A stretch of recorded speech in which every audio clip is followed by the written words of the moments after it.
So, they found it again, have they? I thought we'd taken care of it. The forces of evil are persistent, sir. I'm getting too old for this. Who have we got lined up to deal with this problem? Murphy, sir.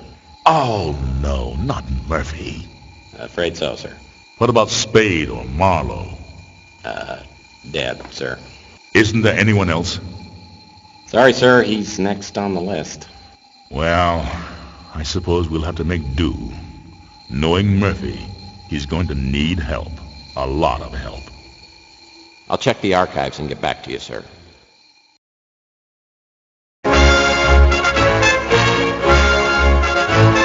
News of the day. As the Second World War enters its final days, Allied forces are on the march. The troops of the Western Alliance are occupied with the dangerous duty of ferreting out the remaining pockets of Nazi resistance. The storming of Berlin has crushed the heart of German opposition and sent remnants of the Fuhrer's troops scurrying into the dark reaches of the Black Forest. The Germans have vowed to fight to the last man in their quest for world domination. But their days are numbered, with Adolf Hitler dead and the once dreaded SS disbanded. The Allies have exposed the workings of the Nazi war machine and found it festering with ancient blood ghosts, whose rituals and ceremonies are too astonishing and barbaric to detail. Allied forces will not rest until the last cult member has been revealed and captured.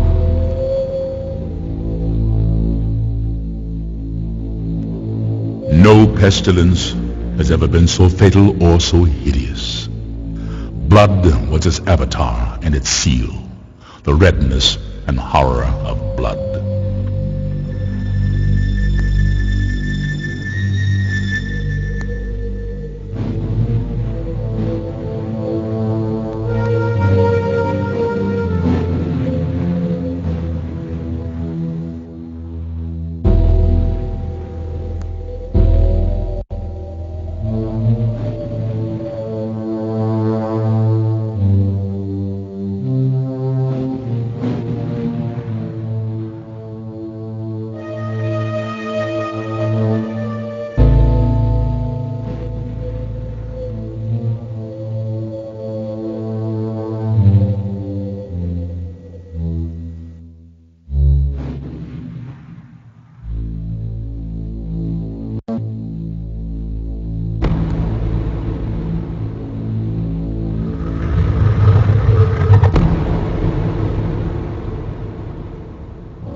In the moonlight, New San Francisco sparkles like a chunk of cubic zirconium, an island of hollow beauty surrounded by a red sea of radiation.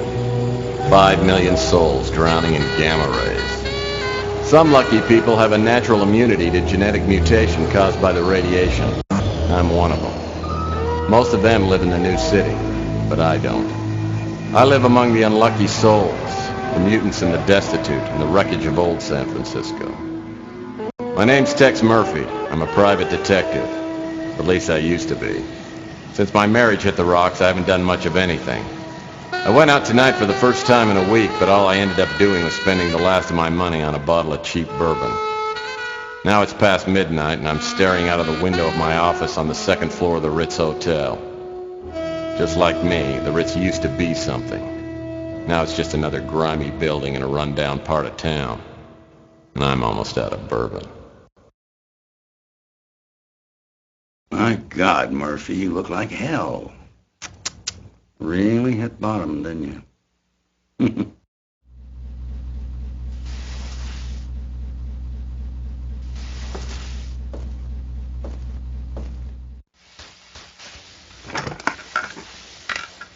Oh, I usually don't look this bad. I forgot to take my Geritol this morning. So, you want a drink? I saved my first one to have with you. No, thanks. I've been dry for 8 years now. Yeah, one morning I just looked in the mirror and decided I needed to make a few lifestyle changes. Quit smoking, quit drinking. Now I'm getting out of the business. Yep, I'm going to move to the tropics and retire in a nice secluded island with a tribe of beautiful young women. You're getting out of the business. I guess that means the end of the world must be around the corner because you are the detective. I can't imagine you doing anything else, especially not running around an island with a bunch of nubile women in a loincloth. I can imagine it. I've been thinking about it for years now. Yeah. You know how it is. Lonely. Underappreciated. Dangerous. I haven't had a decent night's sleep in 38 years. I tell you, I'm working on a case right now, and that's going to be my last one. Enough about me. How about you, Tex? How's life treating you? Bad as it looks? Well, it depends. What day is it anyway today? Saturday? Oh, Saturdays aren't too bad. It's normally Thursday by the time I get really suicidal. So what is it you wanted? Just come by to sprinkle a little salt into the open wounds of my pathetic life? No, Tex, you got me all wrong. No, just because you turned me in and got me suspended and humiliated me in front of my peers. You sold me out. But that's all going to pass. See, I quit hating you for that weeks ago. Like I said, I'll be leaving soon, and I didn't want to go with any loose ends dangling there to bother me in my golden years. Hey, don't worry about me. When you tossed me out of the agency, it was the best thing that ever happened. Digging through dumpsters and sleeping in abandoned speeders. You helped me learn a great lesson. Because no matter how bad things are, they can always get worse. So what happened to you? I heard you were doing pretty well there for a while. Did a hell of a job on that Martian memorandum case. What's your problem? You one of those people who can't live with success? Huh? Well, I can live with it. I'm just afraid of commitment. Now you tell me something. Why wouldn't you talk to me 15 years ago? I was a stupid kid back then. Could have tried to understand why I told the ethics board what I did. I mean, I understand now that I was out of line and I made a mistake, but why'd you cut me off like that? Because apparently you never learned the first rule of a PI. And never, ever betray your friends. Now, friendship goes beyond blood and race and politics. You got to find out who your friends are, then you hold on to them. They're a precious commodity to people like me and you. Now, listen. Before I go, I came here with a warning. I heard your name mentioned in connection with a case that I'm working on, and you stay out of it. If you don't, somebody's going to find you floating in the bay with a hole in your head, and I don't need any more strain on my conscience. You know, frankly, I'm pretty insulted. Because I'm a pretty damn good detective, and I can take care of myself, thank you.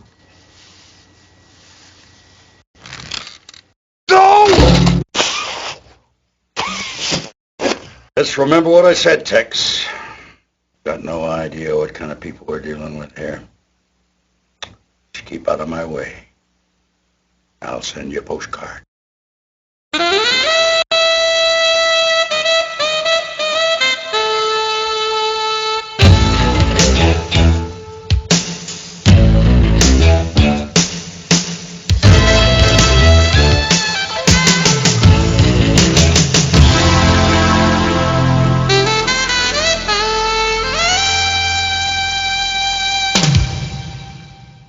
So last night, after 15 years, the colonel walks into my office. Made me take a good hard look at myself. Maybe I have it bottom, and maybe I do look like hell. Lord knows the only exercise I've had lately is tipping the bottle and flipping cards into my hat.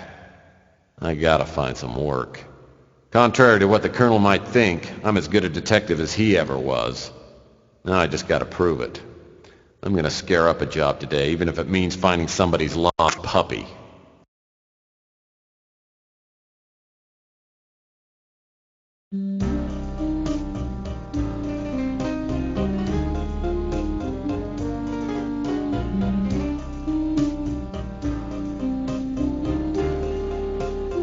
That hutch holds a life's worth of knickknacks, paddywhacks, and the world's largest piece of elbow macaroni. This piece of art is called Two Whales on a Bender. This one really isn't art, it's a placemat from Taco Bob's. The UI of U was the only place that would accept me. Half the course credit was earned by locating the university. I spent weeks earning this baby. Best $20 I ever spent. PrimeLink Computer is the only valuable piece of equipment left in the office. By entering suspect information like height, weight, and hair color, I can access the suspect's personal files.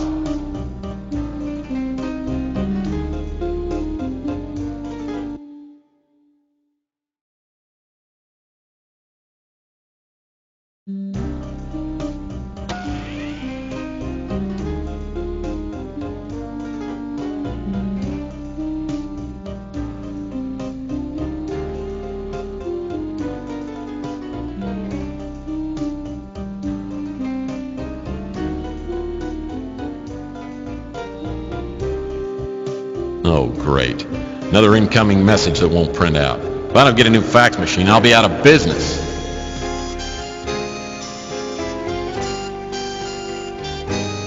This cabinet is where my old successes go to die. Nothing here but nostalgia.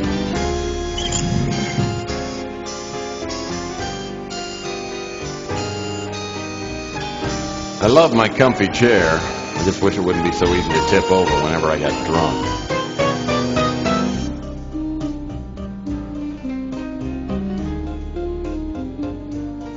My phone would work perfectly if it hadn't been disconnected. Hip-hop English keeps me up on all the slang kids are using today. Toxic Taste is a novel by Lou G. Trundle, the only mutant popular enough to make the New York Times bestseller list. World War IV. A dark and reactionary vision of the coming century by Rush Limbaugh III.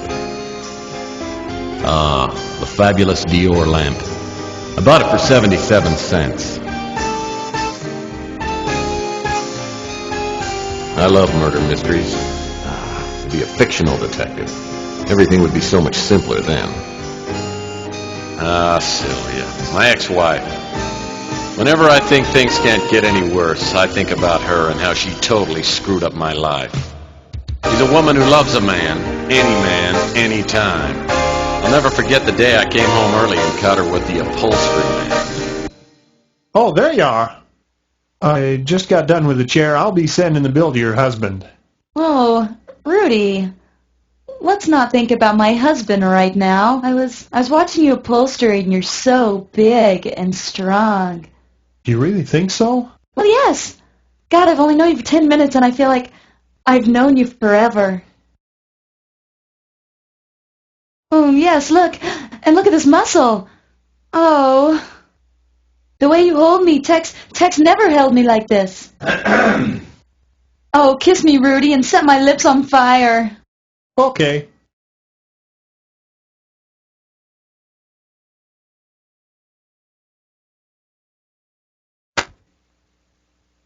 Oh, Tex, honey, I wasn't expecting you home so soon. Well, duh. Obviously. Now I know why the Roto-Rooter man keeps calling and asking whether we need our plumbing checked. Well, I got to admit, those chairs look pretty good. Thanks. Listen, how about I don't charge you on the labor and we call it even? Fair enough. But from here on out, Rudy, customer servicing doesn't include my wife. See, honey, I saved you some money again. Aren't you happy? I married her for better or worse. Unfortunately, it never got any better.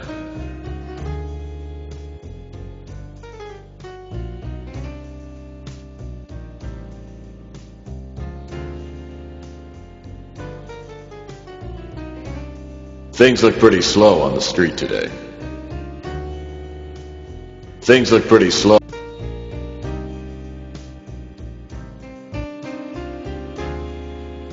This here is my favorite desk drawer. As usual, it's a mess. Most of these desk drawers haven't been used for so long, I'm afraid to open them. As usual, it's a mess. Nothing in here but a stamp.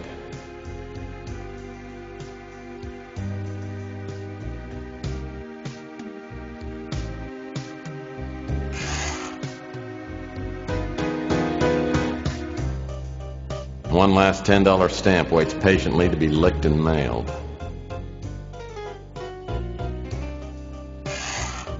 Most of these desk drawers haven't been... My old reliable faux oak desk. As usual. As usual, it's a mess. Nothing in here but a pen.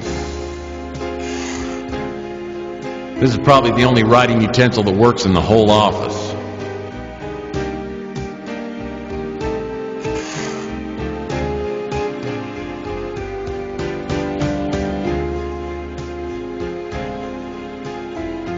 Another pile of garbage. There just aren't enough hours in the day. Well, since the building inspector has only one eye and no depth perception, the hotel manager painted fire extinguishers in all the apartments. Saved him a bundle. That's a perfect bed for a destitute PI. Small, lightweight, and no sheets required. I call this painting the Big Spill. Stupid light switch is stuck in the on position. Could be worse, I guess. Ah, the closet door.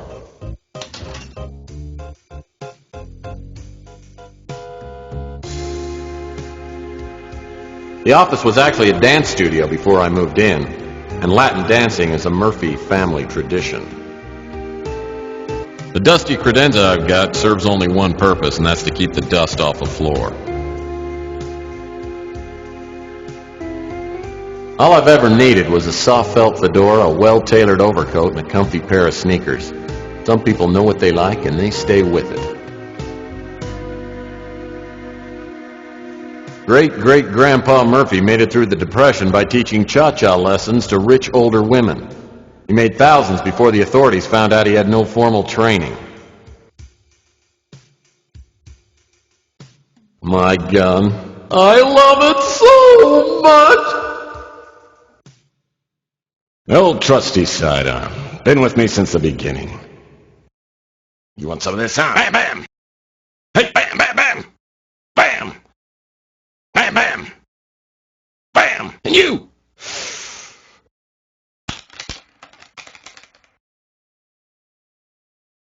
Hey, Sonny, can you help me out? My girlfriend threw my gun out of the window. Yeah, that's it. Yeah, just pick it up and, hey, don't point that thing up here. That's not a toy, you know.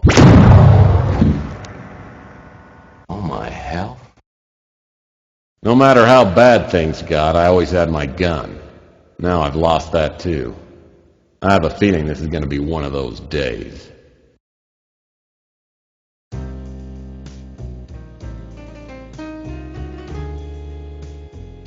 My phonograph's an old family heirloom. I love to play the classics. Kool and the Gang, Peaches and Herb.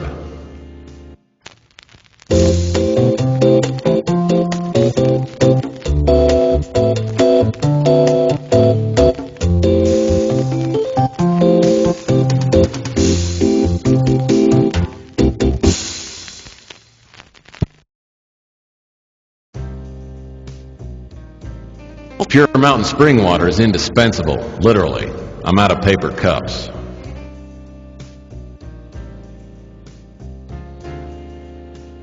Oh boy, mail. Oh boy, mail.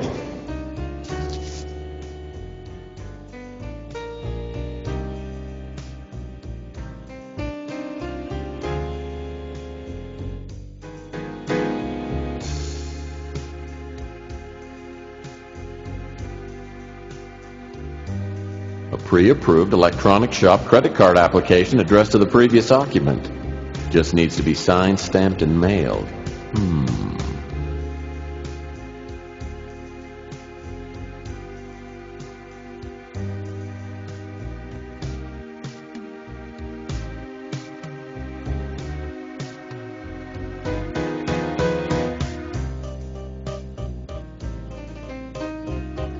That's the door to the street. The air outside feels thick, like I'm breathing through a pair of dirty gym socks. It's a high radiation day. Most everyone will be staying inside, but I need to hunt for some work. I always like to start the day with the traditional PI breakfast. That hits the spot.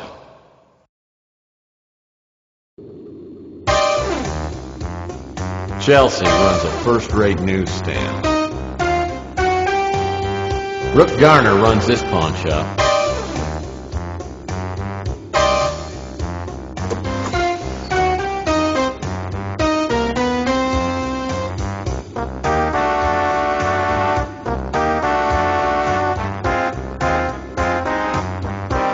This is the brand new electronic shop outlet. No pun intended. I won't be able to get inside the electronic shop until I get a membership card.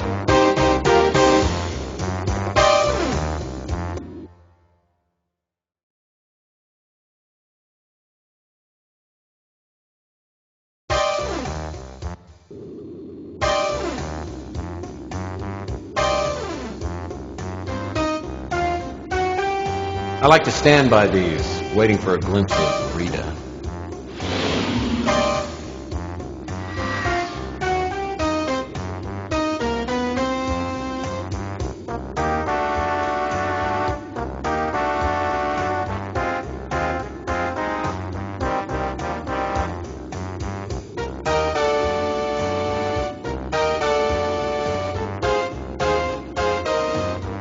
I need to run this thing down to the auto post box on the street.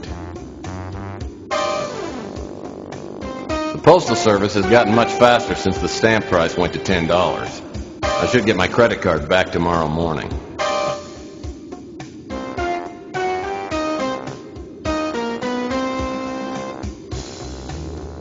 My trusty 31 Lightning Bolt speeder. I still regret not getting the sunroof option.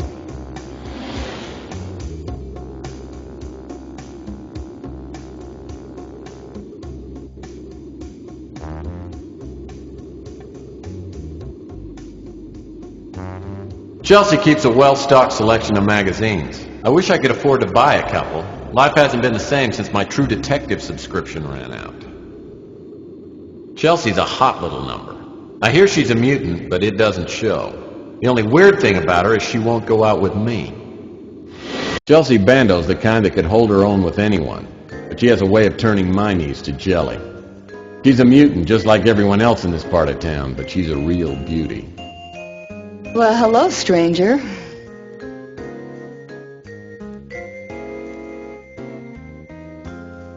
Tell me, gorgeous, has the new True Detective come in yet? Yeah, but you gotta pay for it this time. Hey, when you finish a magazine, it is in no condition to sell.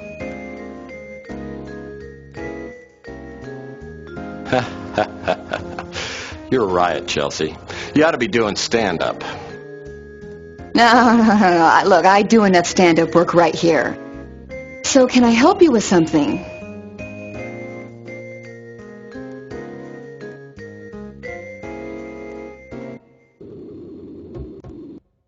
What can I do for you, Tex? Rook acts like a tough guy, but he's a softie. Just don't tell him that to his face. Oh, you know me, Tex. I'm just making ends meet. I love Louis, but his friendliness doesn't fool me. He's a sharp one. He knows everything that's going on in this neighborhood. Franny's a live wire. Either she or Sal is going to do time for killing the other one. I have never seen a couple fight like they do. Sal's a handful. He's a nice guy, but I don't know, I feel kind of naked when he gives me the eye. Luckily, Ardo seems to like me. I mean, if I were on his bad side, I'd be tempted to relocate. He could crush a Subaru with one hand. Wish I could help you there, Tex.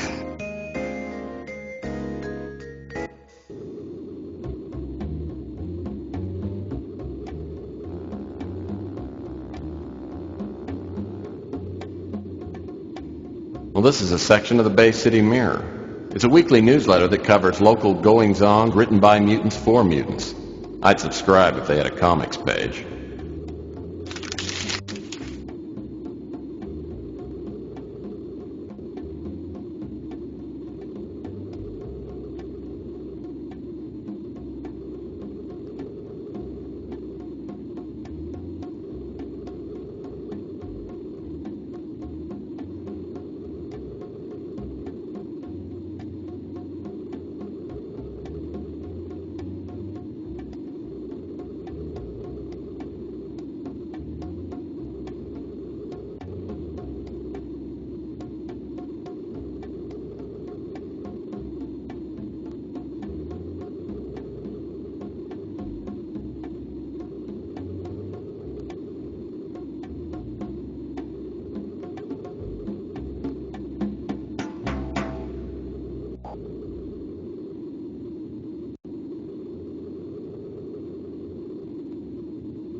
Louis Laments runs the Brew and Stew, which is a local hangout.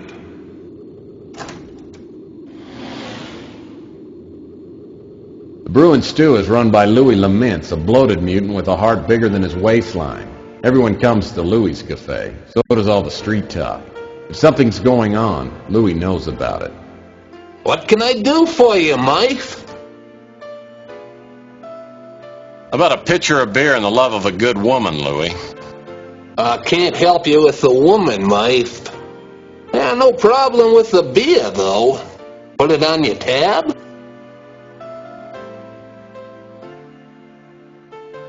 Why not? How many $1,000 do I owe you anyway? Don't worry about it, Mike.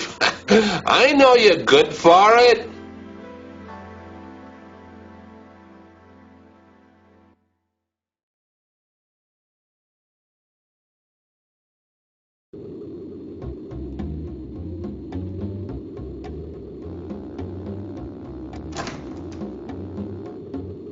What can I get you?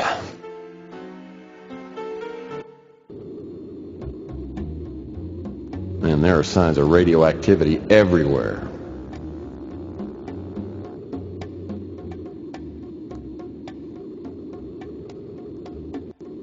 This is where Louis throws out the garbage. Street people come from miles around to sample Louis' award-winning leftovers.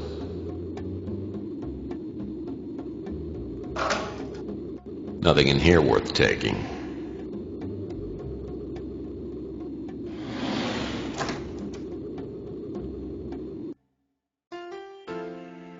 Too bad you don't like fresh brains, mate. Hot off the grill.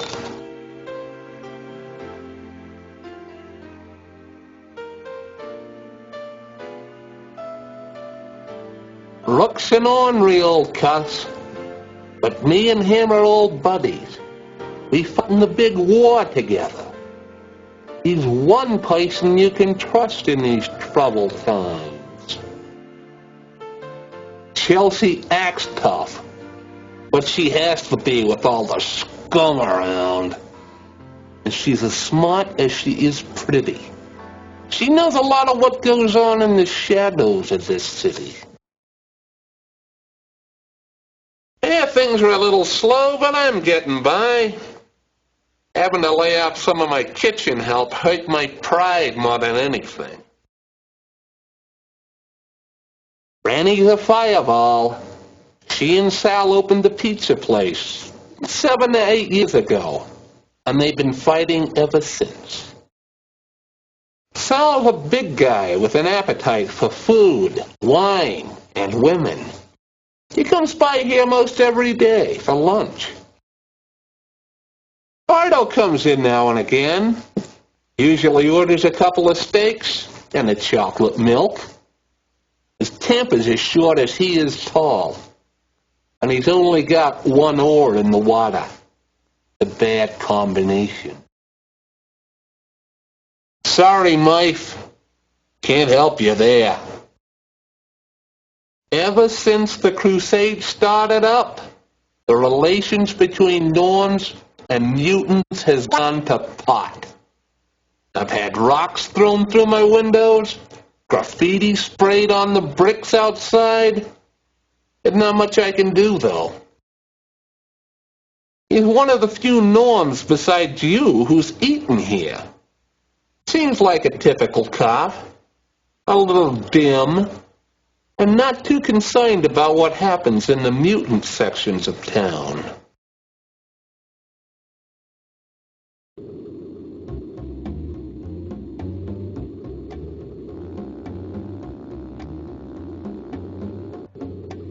I like to stand by these, waiting for a glimpse of Rita.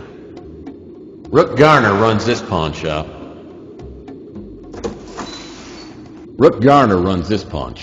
He's a crusty old World War III vet with a face like a raisin and a tongue like a butcher's cleaver.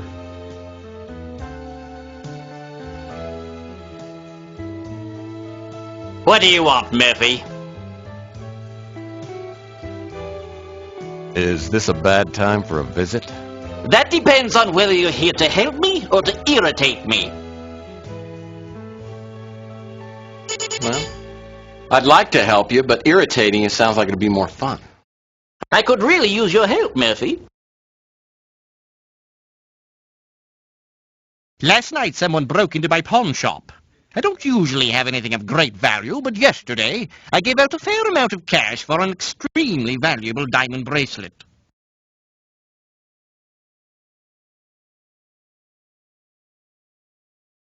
My deductive powers tell me the bracelet's no longer on the premises. Brilliant work, Murphy.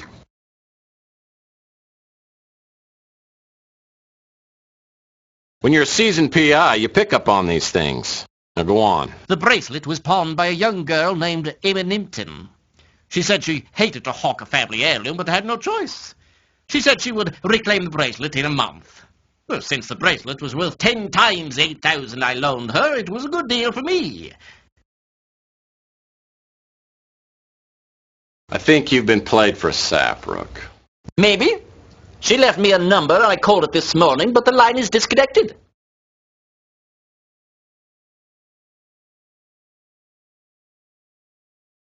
So do you have any leads on recovering the bracelet? No, the police are a waste of time, and I can't afford to hire a decent PI. Well, apparently you've forgotten that I'm a world-class PI. I'd appreciate your help. I'm not a rich man, but if you find the bracelet, I'll owe you a few favors, which could come in handy. Come back here and I'll show you where they broke in. Rook takes me out back and shows me where the burglar broke in. The back window is busted out and the latch is ripped. It's a sloppy job. As I start my investigation, I'm looking for information to enter into my crime-link computer back at the office. One thing's for sure, Emma Nimpton won't be one of the suspects' names. Every PI worth his salt knows that's not my name spelled backwards. Well, obviously, the window was broken from the outside.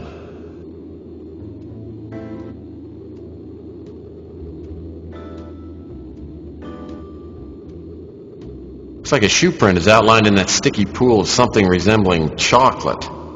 Footprints about a size 14.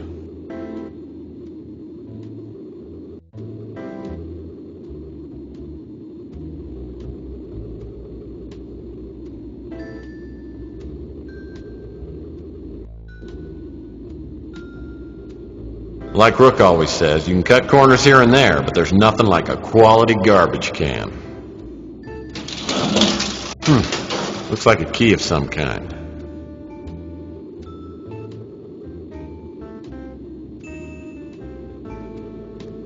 Shard of glass must have come from that broken window. Now we're starting to get somewhere.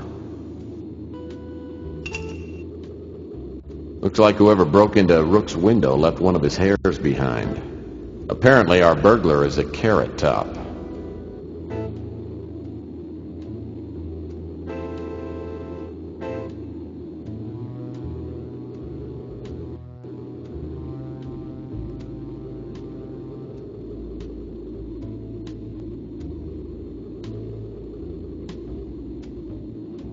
Whoever uses these garbage cans is either a terrible shot or is saving them for that special piece of trash.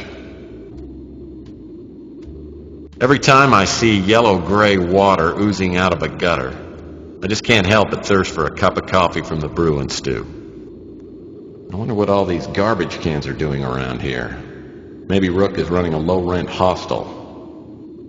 These disgusting piles of trash remind me of Aunt Betty's annual yard sales.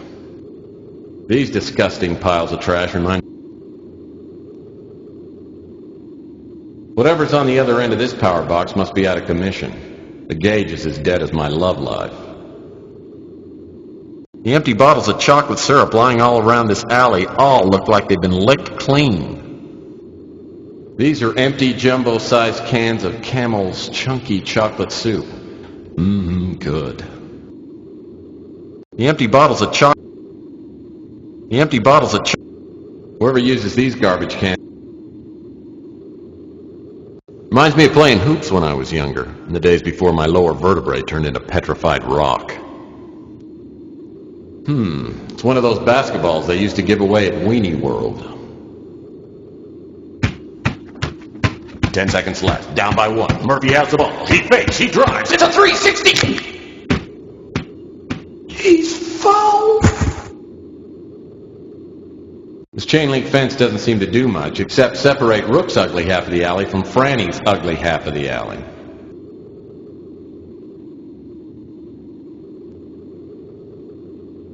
Well, that steep staircase looked really hard to climb. Looks like someone's back door opens onto the fire escape. Hey, this door's just painted on. It feels like somebody's watching. Someone really weird.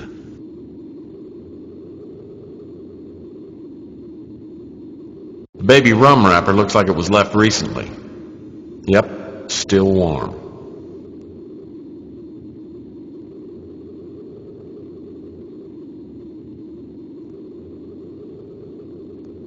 Whoa! This antique boombox worked. I bet it'd only play the Bee Gees.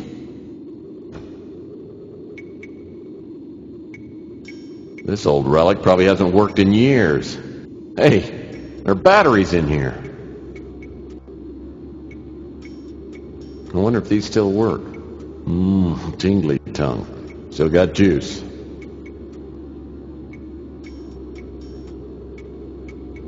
Oh, man! This dumpster smells like 20-year-old mayonnaise, and I ought to know. Well, I'll be darned. Except for the filth and stench, the interior isn't much different than the average studio apartment. In fact, it's nicely furnished. Someone's been living here, and I wonder if he saw anything.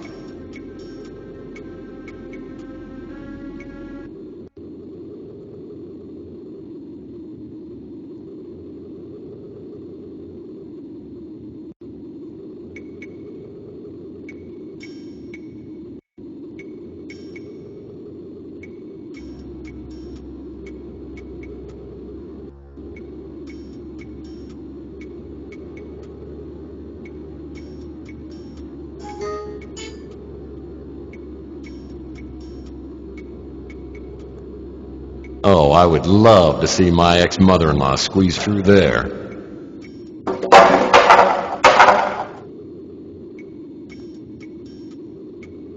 The soft white light from the street light allows you to read graffiti without the unnecessary eye strain caused by other street lights.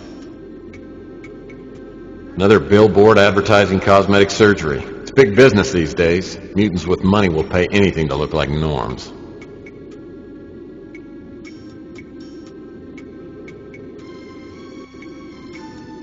This is where graffiti novices come to practice. After honing their skills, they move on to places where people actually care if you spray paint their walls.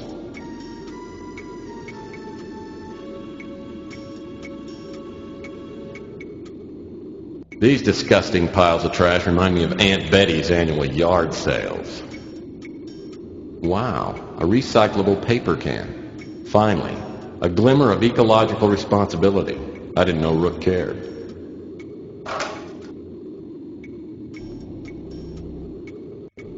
Wow, a recyclable paper can.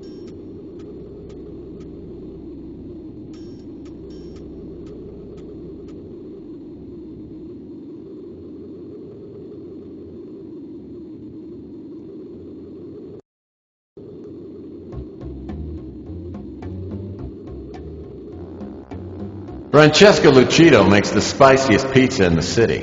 The only thing spicier than her cooking is her imagination. And right now she seems to have a thing for me. Well, it's that handsome P.I. Tex Murphy. Have you come to take me away? How'd you guess? You must have seen my white horse hitched to the railing out front. Oh, my, Mr. Murphy, you certainly know how to excite a girl. Okay, look, I was only joking. I came by to ask you some questions. Oh, pooh! All the business and no pleasure makes even a private dick a dull boy. What do you want? Rook is a tough old geezer. I've known him ever since we opened the Slice of Heaven back in 32, but I can't say I know him very well. Chelsea is a nice girl. Sal tries to flirt with her, but she doesn't give him the time of day. I like Louis. He runs a nice place, and I go over there and chat with him when the business is slow. Well, I was hoping you'd get around to asking about me. I'm just a lonely, hot-blooded woman who needs the love of a good, strong man. Me and Sal got married too young, and it's been up and down ever since. I've had enough of his drinking and the womanizing, and I divorce him in a second, but he's got a couple of buddies who are top lawyers. If I had some hard evidence of his screwing around, I could divorce him and get a decent settlement. Ardo is an overgrown kid. He comes in here for the all-you-can-eat buffet, and I've got to kick him out every time. If I didn't, he'd eat everything we got. Can't help you, Tex. That's that religion for norms only. It makes me sick. Sorry, I don't know anything about that. Sorry. Ask me about something else. I heard that Rook's place got robbed. It scares me to death. There's so much crime in this part of the city.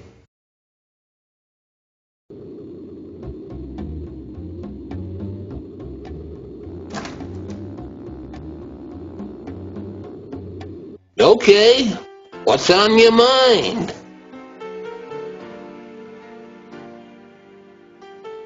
Rook told me about the bracelet, but I don't know anything more about it. Rook's been robbed before, but he's never had anything really valuable taken. This is gonna set Rook back for a while. Too bad the cops have turned a blind eye.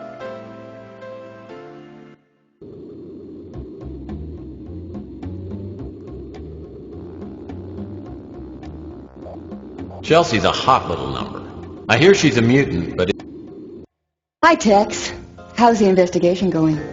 Is there anything I can do to help? Sorry, I haven't heard anything about that. Wish I could help you there, Tex.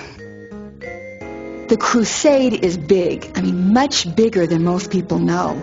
They have operatives all over, and then these huge sections of the norm population are joining. Well, they say it's a religion, but then they encourage the members to be violent and prejudiced towards others. Yeah, I remember Rook told me about the burglary. I remember a stranger hanging around the past couple of days. It might be a dead end, but I seem to remember that the guy had these bright green eyes and a tattoo of an anchor on his arm.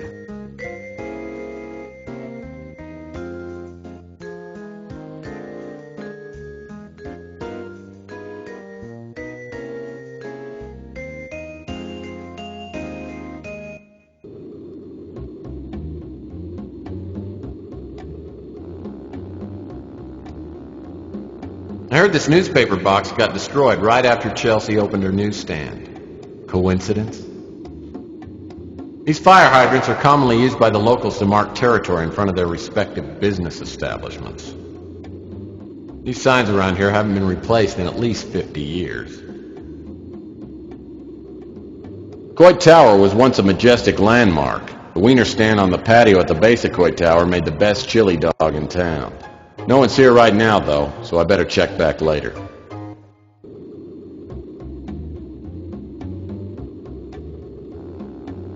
Rusty the Clown's novelty shop. Closed down a few months ago after Rusty mysteriously disappeared. The police suspect foul play, but I think he probably just choked to death on his own bad jokes.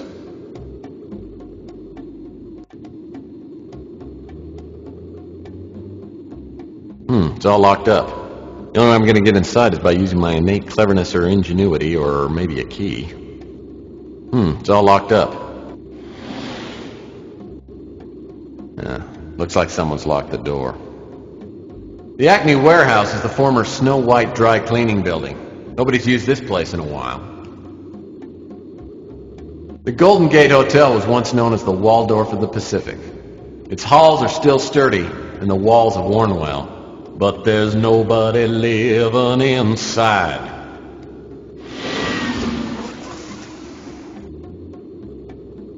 Ardo Newpop is a gigantic goon who works at the front desk at the Golden Gate Motel. Ardo's no rocket scientist. In fact, he probably doesn't even know what a rocket scientist is. Hey, handsome, how about some service? Okay, I think I already seen this show before anyway.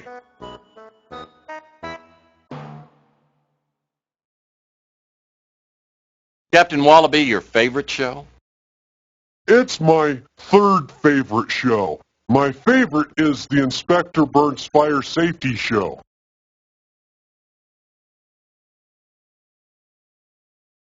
You know, Ardo, Inspector Burns and I are really good friends.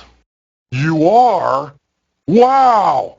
I'd do anything to meet Inspector Burns. Yeah, old Burnsy's the best. You know, we always play a little game called 20 Questions. You want to play? Okay. I can answer some questions, but first I have to put on my fire hat because Inspector Burns' Fire Safety Show is going to be on pretty soon. I went to his pawn shop because I thought he would have Inspector Burns action figures, but he didn't, and I got mad at him, so he probably don't like me. Ooh, Chelsea is pretty cool. 'cause she's got good magazines and stuff. That's where I bought my Inspector Burns Fire Safety Manual. He's a nice guy, and I like to eat there 'cause there's a TV.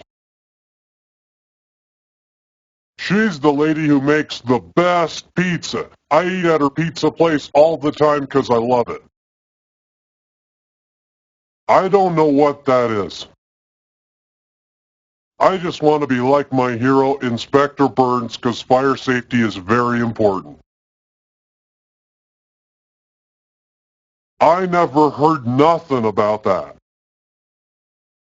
I heard about that, but I don't know what a crusade is.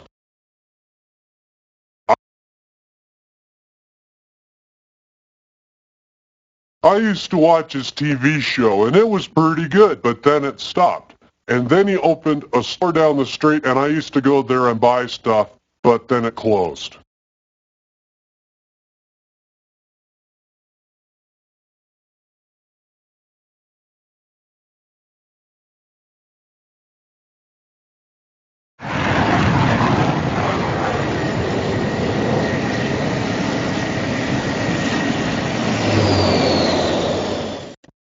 I haven't seen Mac Malden since the Martian Memorandum case.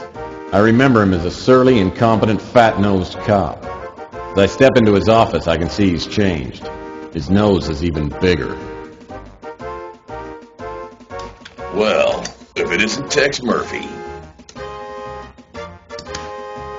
I figured you'd be dead by now. I could say the same about you. When's the last time you had your cholesterol checked? Still the wise guy, eh, Murphy? It was great to see you. Now get lost! Listen, I'm working on a burglary case, and I'm looking for a lead. You and me both, Seamus. The mayor's office is all over me again. You heard about the string of pawn shop robberies? We have no suspects, and I'm catching the heat for it. So you and your crack team of detectives have no leads? Of course we have leads, you pots. We know he's a Norm, Caucasian, and has AB-negative blood. That narrows down our list of suspects to about 1 million. Now get out of my hair. I got work to do.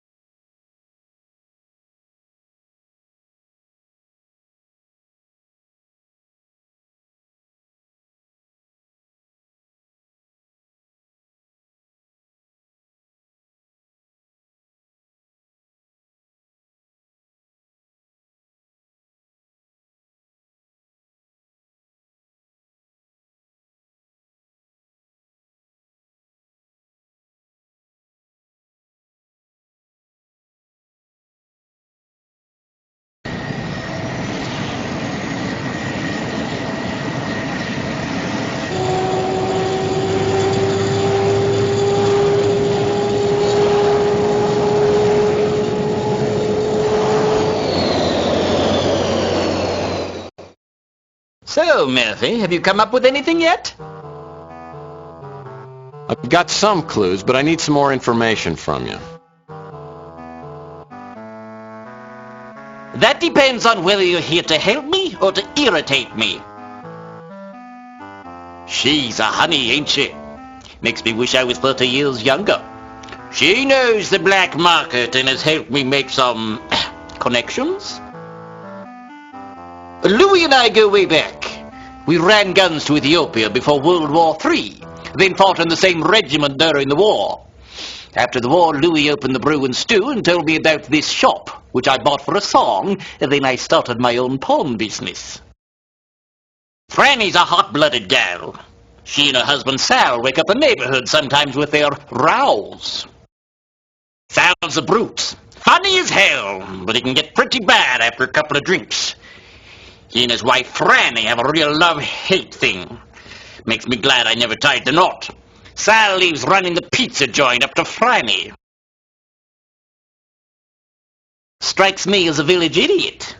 He came by one time to see if I had any Inspector Burns action figures. I told him I'd never heard of these Burns characters and thought the kid was going to tear my damn head off. I don't know anything about that. Don't get me started. That movement is nothing but a hate machine. The Civil War's on the horizon because we mutants can't sit around and take the discrimination anymore. Those crusading fools have started something too big to control. I don't know anything about that. It was a beauty. Encrusted with diamonds and rubies and inlaid with gold. It makes me mad as hell that someone would break into the shop. I have a hard enough time making ends meet.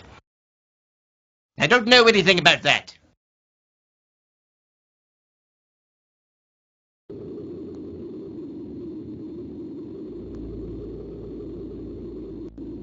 Oh, looks like Mr. Bum is home for the evening.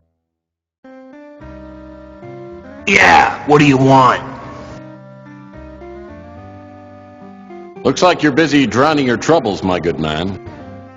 Well, Mr. High and Mighty, what are you, a preacher or something? No, I'm just a man like you, who's been down on his luck. Look at me, I'm crying. Now what is it you want? Let's see. How about world peace, a new speeder, and a decent haircut? Is that really so much to ask? You're quite a comedian. Why don't you take your act on the road?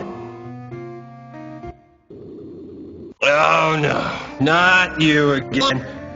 Look, I'll warn you right now, I'm almost out of chocolate syrup and I'm not in a good mood. Look, I'll do you a favor. If you're free Thursday, I'll take you to the Chocoholics Anonymous meeting. Spare me the insults, tough guy. If you got something to say, spill it.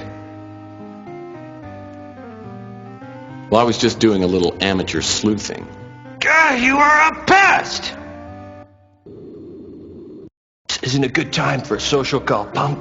If I don't get it fixed soon, I'll go insane! Story me, Paso.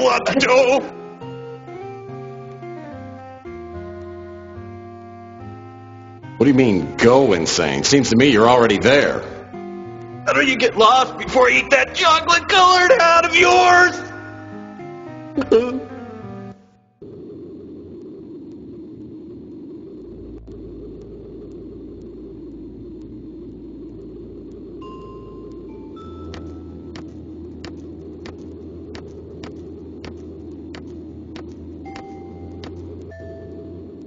What can I get you?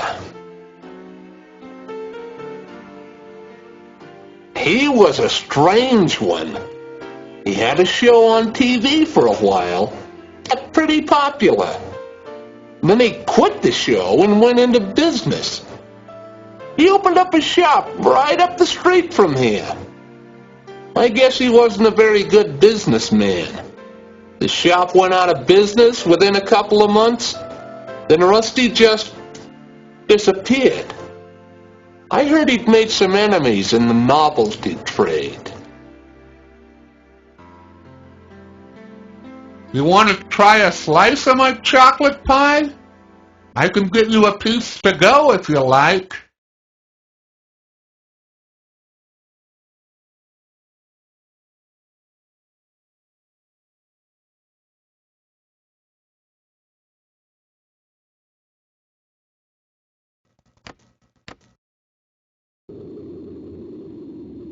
This isn't a good time for a social call, punk.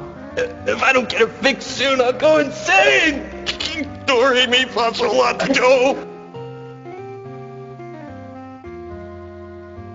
don't make a practice of helping out addicts, but I think I've got something that will ease the pain. Don't pull out on me, man. If you've got something, let's have it.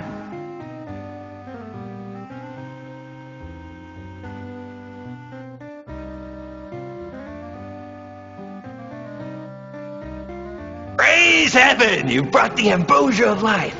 Ask me anything you want. Ask away. Brooke, he leaves me alone. Can't ask for more than that. I think Chelsea used to fancy me, till she found out my only true love was chocolate. Damn near broke her heart.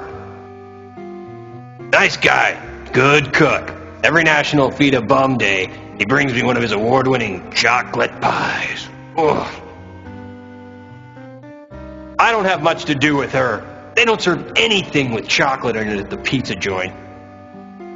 The only time I ever see Sal is when he gets drunk and comes by to pick a fight. Then I kick his butt and send him on his way. That big goon, he used to hassle me until I shared a quart of chocolate syrup with him. Now he lets me alone. Wish I could help. I stay out of politics, especially bad politics. Nope, don't know a thing about it. Sorry, can't help you with that. Wish I could help. Nope. I saw someone prowling around the back of the pawn shop last night. It was so dark, I didn't get a good look at him, but I could tell he was huge. Probably 6'3" or 6'4", about 300 pounds.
What can I do for you, Tex?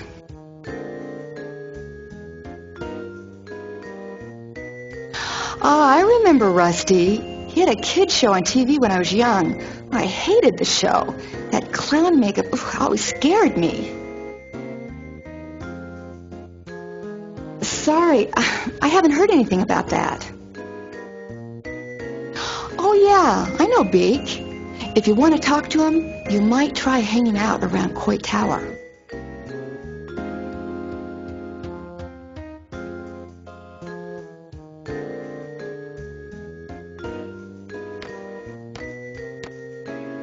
I walk up the steps to Coit Tower and spot a small figure lurking in the shadows. In the half-light, I can see only the person's profile, but it's definitely Beak. As I walk towards him, he glances around, then approaches me warily, like a vegetarian sizing up a pot pie. What are you staring at?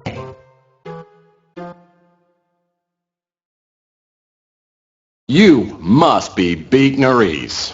Huh? Yeah, that's me. but I ain't smelled you before. Who are you? I'm someone who'd like to make a deal for some information. What's that? Deal? Well, I'm listening. What's you got? Okay, I can use this. My nose has started sagging lately. Makes it hard to breathe. Now, what kind of info you looking for, huh? I haven't got any info on that. Chelsea, smart girl and a real looker to boot. She's got a cute little nose. I can't help you there. She runs that pizza place with her husband, Sal. I don't know much about her. A true Italian nose, though. He lets his wife run the pizza joint. I don't know what he does, though I've heard some things about who he does. You can tell he drinks a lot by that snaz of his. I haven't got any info on that. I know a little about him. Runs a pretty successful PI business. Big trouble. It's causing mutant blood to boil, and I don't want to be around when the bullets start flying. Anyone with a hunker like that can't be all bad. Malden's no rocket scientist, but I hear that he's not on the take. I've helped him out a couple of times, so he leaves me alone. The bracelet is the bait Mick Flem uses for the pawn shop robberies. Rook's pawn shop was robbed by a two-bit crook named Mick Flem. He and his girlfriend have knocked off half a dozen pawn shops over the past month. The girl goes to a pawn shop and hawks a bracelet for a decent amount of cash. Then Flem breaks into the pawn shop and steals the bracelet, along with anything else he finds. I think he's dead, and I'll bet Mick Flem had something to do with it. Word was the two of them were smuggling illegal novelty items from Hong Kong, and Rusty crossed Flem. Ever since Rusty disappeared, Flem has had a terrible fear of clowns. Bozophobia. I once saw Flem pretty drunk, and he said he had nightmares of Rusty's ghost coming back to haunt him from the grave. He was completely terrified.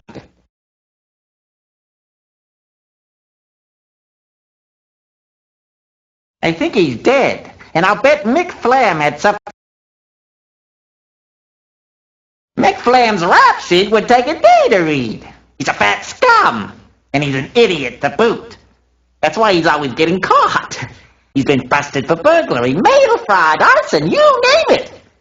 Everyone knows he operates out of the Snow White warehouse, but don't tell him. Oh, I'm nobody. I just try to keep my nose clean and my ear to the ground. Oh, wait a minute. Or was that vice versa?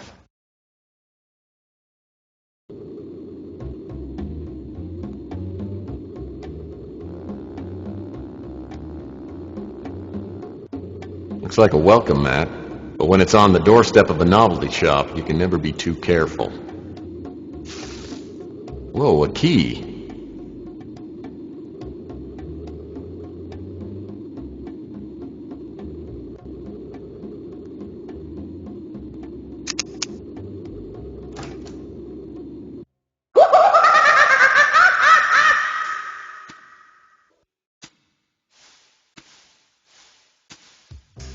Just a couple of empty old packing boxes.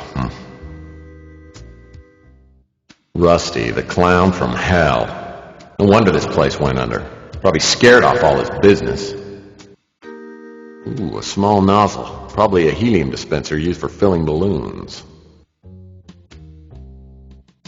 Looks like some kind of in-house television.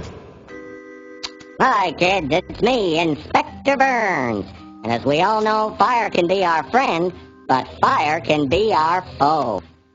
So many times, fire starts so carelessly. And what can fires do?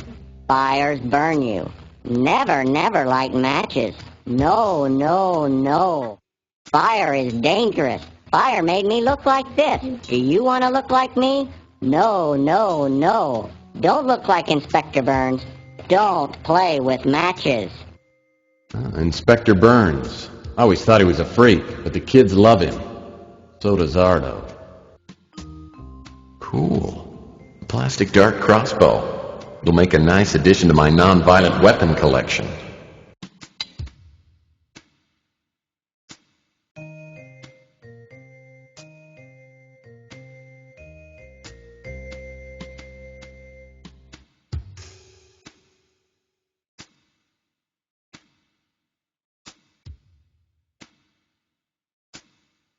Looks like my 4th grade teacher. Well, this must be Mr. Grimm. He's a reaper. Oh, this is a scary mask. Why, it's Mr. Sloppy Lasagna Eater. I'll bet this is a real popular mask. Wow, the limited edition Daryl Hannah wig and mannequin set. Apparently Rusty was very fond of empty cardboard boxes. It's a Rusty Clown life-size doll. Wow. It's a dead ringer for... Oh, no pun intended. I can't get over how lifelike this doll is. If it didn't have a hook on the back and a battery compartment, I'd swear it was Rusty himself.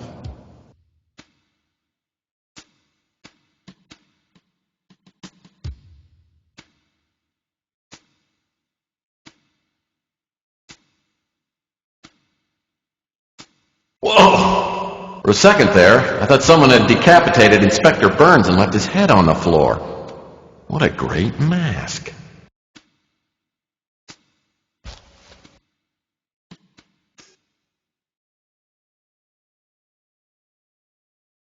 These weapons are all made of plastic. All bark and no bite. They're completely useless.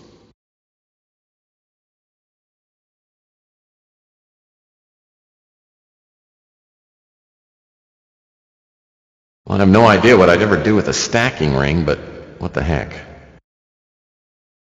I had a set of stacking rings just like this one when I was a little PI. Even has a small hole in it, just like the rings I had. Man, fill one of these with water and you can chuck it a mile. These weapons are all made of plastic. All bark and no bite. They're completely useless.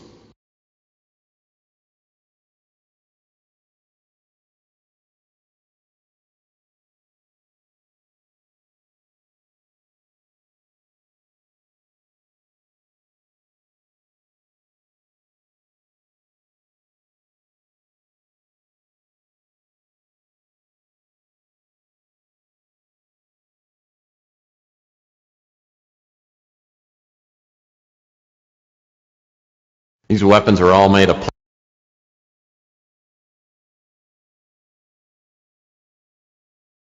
This wig probably sells well during the Bay Area Yodeling Festival. A mask of the king? That's blasphemy! This wig must be quite popular with shy people. Whoa, this wig would even make someone like me look glamorous.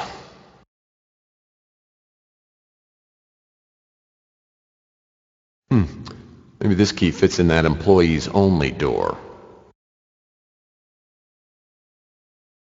If I can unlock this door, I may be able to go where only clowns have gone before.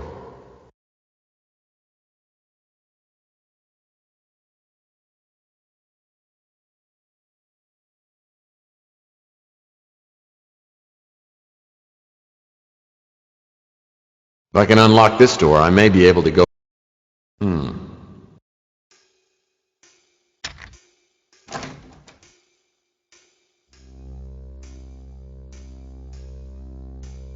Posters in here tell you more than you'd ever care to know about film processing. Why in the world would Rusty keep a barrel of toxic acid?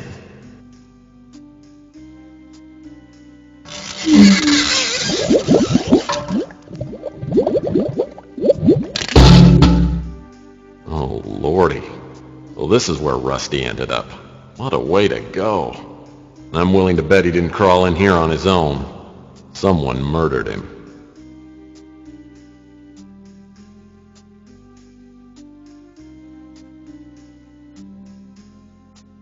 A plastic suction dart can be formidable ammo in the hands of an expert like myself.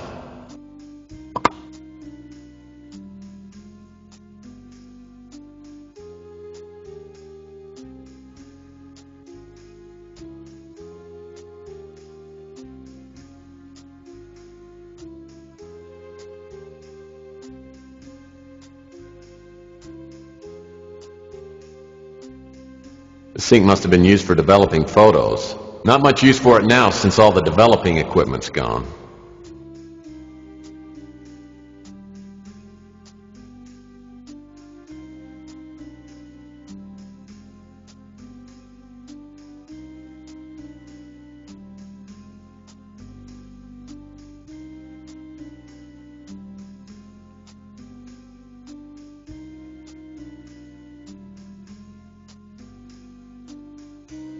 The sink must have been used for developing. The sink.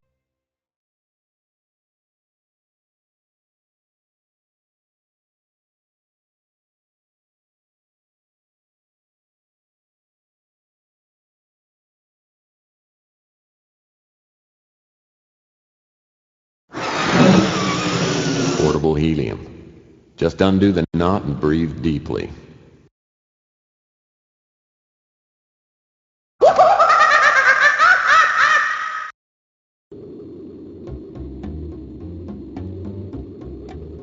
If Flem is working out of this warehouse, it looks like he got careless.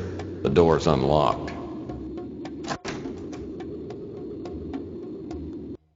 If this is Mick Flem's hangout, he'll probably be back soon. I better try and set some sort of trap for him.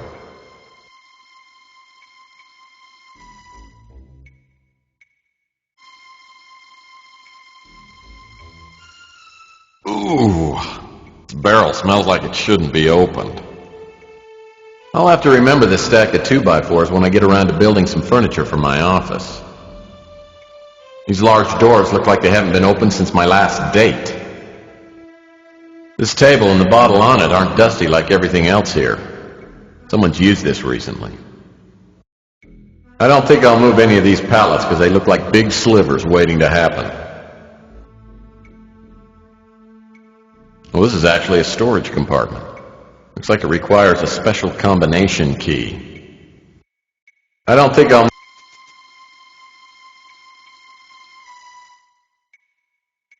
This must be the power box for the warehouse, and it's locked. Locked. Crate smells like laundry soap.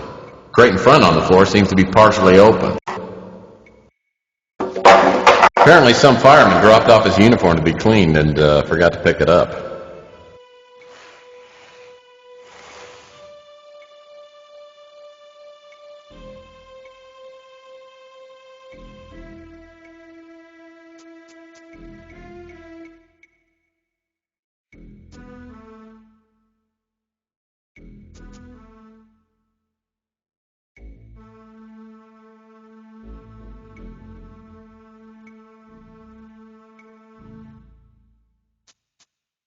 That hook looks pretty heavy duty. This key must fit a lock around here somewhere.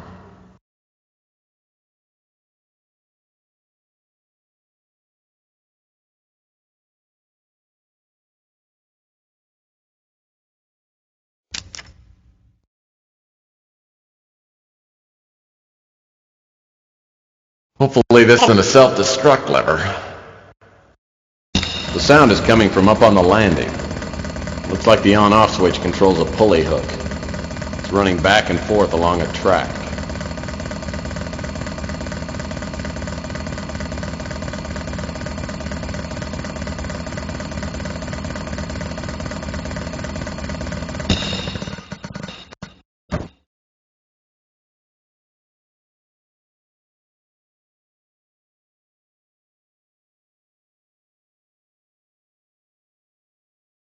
The heavy footsteps I hear must be Flem.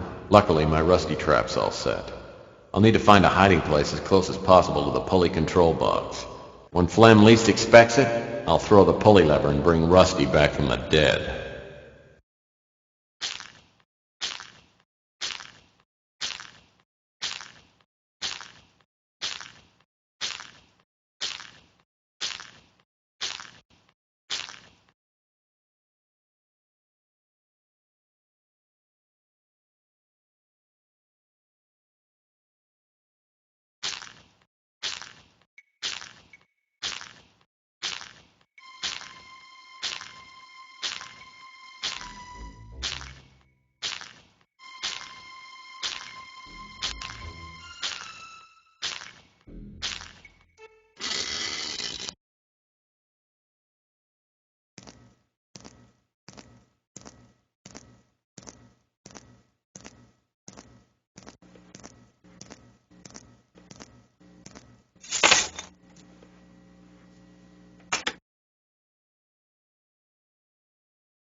I'm good.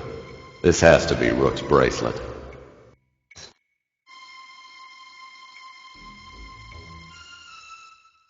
Mick ran off without his keys. I'll bet at least one of these will come in handy.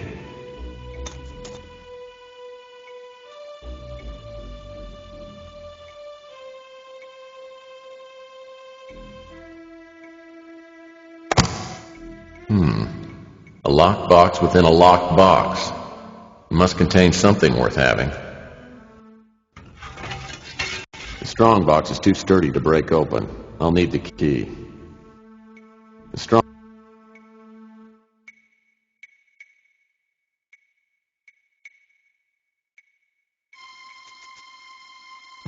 What do we have here? Unless I missed my guess, this is jade. It's good quality, too.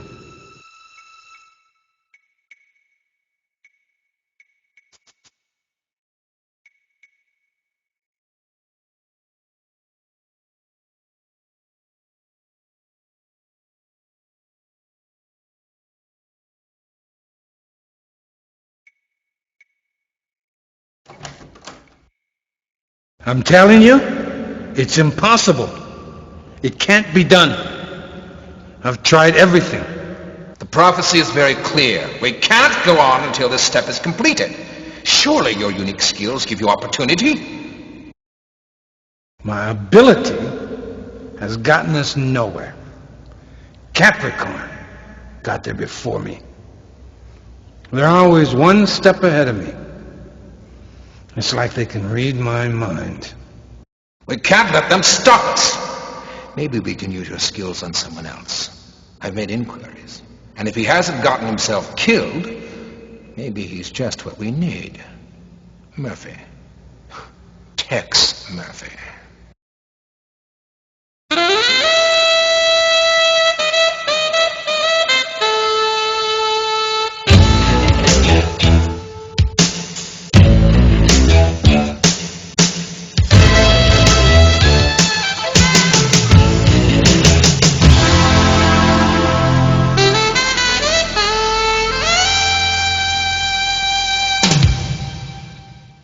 I feel better today than I've felt in a long time.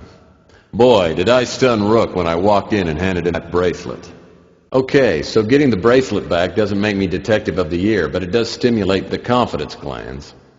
Maybe I can succeed at this business and turn my career around. But if I'm going to do that, I better do something about my fax machine. Who knows how many new opportunities I've missed to show the world my greatness.